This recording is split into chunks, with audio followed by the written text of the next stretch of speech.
Hi friends, అందరు ఎలా ఉన్నారు? బాగున్నారా? మేమైతే చాలా బాగున్నాము. సో ఈరోజు వీడియో ఏంటంటే మటన్ కర్రీ చేయబోతున్నాను. మా హస్బెండ్ నాకు ఇచ్చిన నీట్గా క్లీన్ చేసి పెట్టేశారు. సో దీన్ని మనం మ్యారినేట్ చేసుకున్నాము. సో మ్యారినేట్కి కావాల్సిన పదార్థాలు ఏంటో ఒకసారి అయితే చూసుద్దాం పదండి. ఫస్ట్ అయితే సో మ్యారినేషన్కి అయితే మనము ఇప్పుడు దీంట్లో ఏం వేయలేదు, జస్ట్ సాల్ట్, కారం and ginger garlic paste and కొద్దిగా లెమన్స్ యూజ్ చేసుకున్నాను. సో దీన్ని ఇప్పుడు మనం కనీసం ఒక 10-15 మినిట్స్ పక్కన పెట్టుకున్నాం.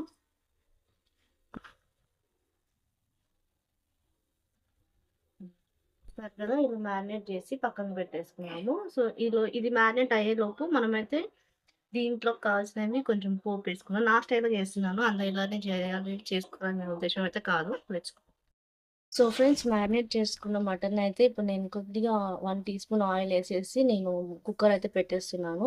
అంటే జస్ట్ ఇది మనకి బాయిల్ అవుతున్నప్పుడు మూత పెట్టేసుకోవాలి. సో మన క్వాంటిటీని బట్టి విజిల్స్ అనేవి రావాలన్నమాట.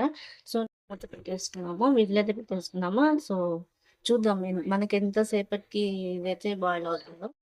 ఇక్కడైతే నేను చుక్క వాటర్ కూడా పోయకుండా ఓన్లీ ఆయిల్ తోటే నేను మగ్గించేస్తున్నాను. Only 1 teaspoon of oil, just ఇది మీడియం ఫ్లేమ్లో పెట్టేసుకొని నేను 5 విజిల్స్ అయితే తెప్పించుకున్నాను. సో చూసారు కదా ఎంత బాగా కుక్ అయిందంటే, ఇట్లా అంటే తిరిగిపోతుంది.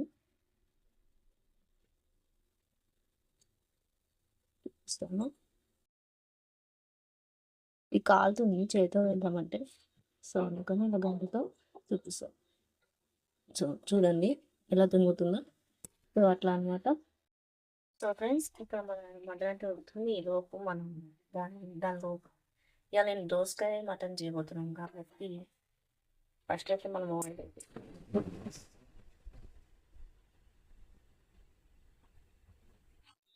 నేను ఇక్కడ 3 టేబుల్ స్పూన్స్ అయితే వేస్తున్నాను. ఎందుకంటే దీంట్లో ఆల్రెడీ 1 టేబుల్ స్పూన్ మొత్తం 4 పడతాయి. నా అంచనా ప్రకారం నేను చేసిన ప్రకారం.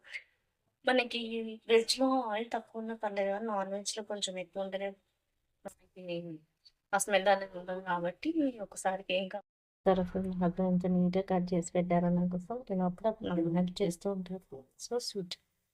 సో ఆయిల్కి హీట్ ఎక్కువ దీంట్లో మనము జీలకర్ర, పచ్చిమిర్చి, ఆనియన్స్ అయితే వేసేసుకొని ఫ్రై చేసుకోవాలన్నమాట. సో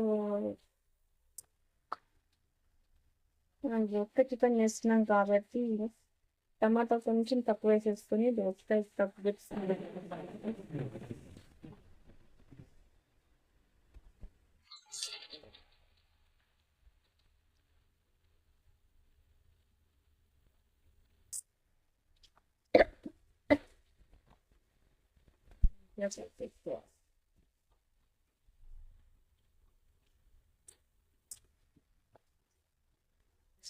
ఎందుకంటే ఫ్లేవర్ చాలా బాగుంటుంది. అందుకనే కొత్తిమీర పుదీనా వేసేసుకొని కలిసేసుకున్నాను. మనం దీంట్లో ఏం వేసినా దీన్ని దృష్టిలో పెట్టుకొని వేసుకోవాలి. ఎందుకంటే మనం మ్యారినేట్ చేసుకున్నప్పుడు ఆల్మోస్ట్ సాల్ట్ సాల్ట్ అండ్ కారం అయితే చాలా వరకు వేసేసుకున్నాము. సో దీనికి సరిపట్టు దీనికి వేసుకోవాలి, దాంట్లో సరిపట్టు దానికి వేసుకోవాలి. అప్పుడు మనకి అది టేస్ట్ అనేది మిగలదు. లేదంటే దీంట్లో ఎక్కువ వేసేసుకుని దాంట్లో తక్కువ వేసుకుని దాంట్లో సో ఎక్కువ అయిపోతుంది అన్నమాట. సో చూసుకొని వేసుకోవాలి. మ్యారినేట్ చేసుకున్నాం అనుకైతే ప్రాబ్లం అవుతుంది. డైరెక్ట్ ఉడకబెట్టేసుకొని చేస్తున్నాం. సో ఫ్రెండ్స్, ఎప్పుడైతే టమాటో, ఆనియన్, పచ్చిమిర్చి, దోసకాయ, కొంచెం బగారాకు అండ్ ఒక 2 యాలకులు అండ్ 2 లవంగాలు వేసేసుకున్నాను. సో ఇప్పుడు దీన్ని సాల్ట్ వేసి మగ్గబెట్టుకున్నాం. ఇదైతే కుక్ అయిపోతుంది, మ్యాక్సిమం కుక్ అయిపోయింది. దీంట్లో మనం కారం వేసేసుకొని కొద్దిగా కారం కుక్ అవ్వడానికి కొంచెం ఒక హాఫ్ గ్లాస్ అంత వాటర్ పోసేసుకొని మగ్గనిచ్చుకుందాం. చూపిస్తాను ఫ్రెండ్స్, ఇక్కడ నేను మసాలా అయితే పట్టేసుకున్నాను. మసాలా ఏంటి అంటే ఓన్లీ ధనియాలు, జీలకర్ర, లవంగాలు, ఒక ఇలాచి అండ్ అంతే, ఇంకేం వేయలేదు. సో పిల్లలు తింటారు కాబట్టి నేను ఎక్కువ స్పైసెస్ టేస్ట్ చేస్తున్నాను.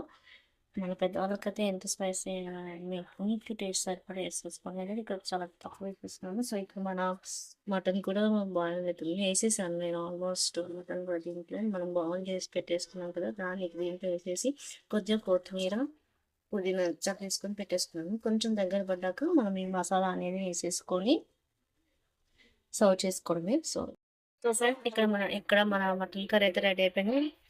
ఇప్పుడు మహాని తిని ఎలా ఉందో చెప్తుంది. సూపర్ ఉందా? మన వ్యూవర్స్కి బాయ్ చెప్పేసి ఇంకా. సో బాయ్ ఫ్రెండ్స్, ఇవాళ నేను చేసిన మటన్ కర్రీ అయితే ఖచ్చితంగా ట్రై చేయండి, చాలా బాగుంది. అండ్ మీ స్పైసెస్ తగ్గట్టు మీ కారం వేసేసుకొని స్పైసెస్ వేసుకుంటే మటన్ దోసకాయ కర్రీ అయితే చాలా బాగుంది నా స్టైల్లో. So bye friends.